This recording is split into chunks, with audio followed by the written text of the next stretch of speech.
तलब जिसकी सदियों से थी ज़िंदगी को, वो सोज़ इसने पाया इन्हीं के जिगर में। ज़मीन और आसमान जिनके आने के मुंतज़र रहे, वो हुज़ूर के ग़ुलाम थे। वो हुज़ूर के वो ग़ुलाम थे कि जब मेरे आका व मौला ने ओहद के मकाम पर तलवार बुलंद की ना, तो मेरे आका व मौला ने फरमाया, कौन है जो इसका हक़ अदा करेगा। बहुत सारे सहाबा आगे आए, किसी ने ये नहीं पूछा कि या रसूलल्लाह इसका हक़ क्या है। हज़रत अबू दुजाना आगे आए, पूछा या रसूलल्लाह इसका हक़ क्या है। फरमाया इसका पहला हक़ तो यह है कि ये इतनी चले कि टेढ़ी हो जाए, और दूसरा हक़ यह है कि ये किसी मज़लूम पर ना चले, किसी बच्चे पर ना चले, किसी औरत पर ना चले। तो जब हज़रत अबू दुजाना को वो तलवार मिली ना, तो वही तलवार मुंतज़िर है किसी ये एटमी ताकत रखने वाले मुसलमान के कि कोई अबू दुजाना के ग़ुलाम को मिल जाए, ये ताकतें मिल जाएं, ये हुकूमतें मिल जाएं, फिर हम हुजूर के दुश्मनों को बताएं कि बात होती कैसे है। वो जो बक्से में बंद पड़े हैं ना, वो खालिद टैंक हो या दरार टैंक हो, वो भी मुंतज़र हैं कि कब खालिद के ग़ुलामों ने मुझे आकर हाथों में लेना है। वो दरार टैंक भी मुंतज़र है कि कब दरार बिन अज़वर के ग़ुलामों ने आके मुझे हाथ में लेना है।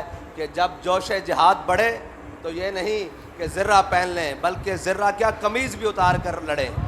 हज़रत दरार बिन अज़वर की ये शान है। आप जब जोश जिहाद में ज़्यादा जज्बे में आते थे ना, तो पता है ना आपको जिहाद के अंदर ज़र्रा पहनी जाती है अपनी हिफाजत के लिए, लेकिन हज़रत दरार बिन अज़वर तो ऊपर से कमीज़ भी उतार देते थे शहादत के नशे में। तो रूमी कहते थे भाई ये इंसान नहीं है, ये कोई और मखलूक है जो हमसे लड़ने के लिए आ गया। लोग तो ज़रा बख्तर बंद होकर और ज़रा बंद होकर हमारे ख़िलाफ़ आते हैं, ये तो बरहना होकर हमारे ख़िलाफ़ लड़ने आता है। इन्हीं के लिए तो इकबाल ने कहा था, ज़मीन और आसमान मुंतज़र रहे कि वो हुजूर के ग़ुलाम कब आएंगे जो 60,000 के लश्कर में 60 दाखिल हो जाएंगे।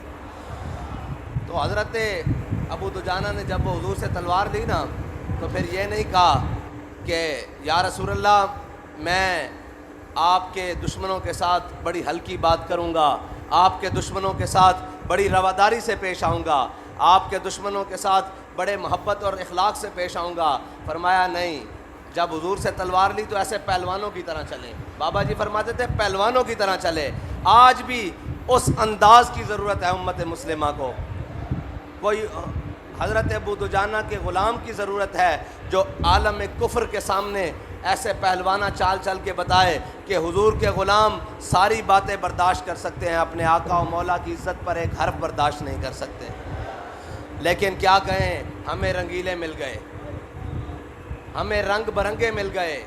कुछ कहते हैं कि ख़तों से हमारी हुकूमतें गिर गईं, और कुछ ख़त लिख रहे हैं कि हमारे ख़िलाफ़ नामूस रिसालत के FIR हो गई है। मैंने कहा अभी प्रोसेस में है, वो आएगी होगी, फिर साबित होगा कौन कितना बड़ा मुजरिम है। तुमने तो हम पर गोलियां बरसाई हैं, हमने तो किसी बैनुल अक़वामी ताकत को, किसी गैर मुल्की ताकत को आवाज़ नहीं दी। देखो हमारे ऊपर क्या जुल्म हो रहा है। हमने कहा ये मुल्क भी हमारा है, हम इसमें हर ज़ख्म भी बर्दाश्त करेंगे, हर तीर और तलवार और नेज़ा और जनाब गोली बर्दाश्त करेंगे, अपना जिस्म छिदवा लेंगे, लेकिन इस मुल्क की इज़्ज़त पर आँच नहीं आने देंगे। अभी तो एक कागज़ तुम्हारे ख़िलाफ़ रंगीन हुआ है, एक कागज़। अभी तो दफ्तर के दफ्तर तुम्हारे ख़िलाफ़ रंगीन होने हैं, अभी तो पलंदे के पलंदे तुम्हारे ख़िलाफ़ तैयार हैं, अभी तो वो उन शुहदा के कोरे खूनों का हिसाब तुमसे लिया जाना बाकी है। अभी बहुत सारे हिसाब तुमसे बाकी हैं, और ये जो आकर तख्त नशीन हो गए हैं, इनसे तो पुराने हमारे हिसाब हैं ना, बहुत पुराने अभी इनसे हिसाब हैं। और इनको आते साथ हुजूर के दुश्मनों के साथ काम करने की दिलचस्पी है। मैंने कहा अभी मैदान लगेगा, तुम्हें बताएंगे कि कौन किसका साथ है।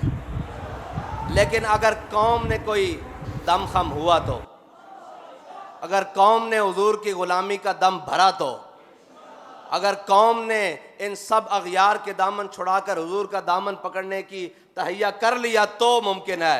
वरना यही होता रहेगा, कोई बल्ला आया, कोई तीर आया, कोई शेर आया, यही होता रहेगा। लेकिन अगर कौम ने ये फ़ैसला कर लिया कि ना अब बल्ला आया ना अब तीर आया, अब मोहम्मद अरबी सल्लल्लाहु अलैहि वसल्लम का दीन आया, तो फिर याद रखना अल्लाह ताला कभी इखलास के साथ की हुई मेहनत को रायगा नहीं जाने देता।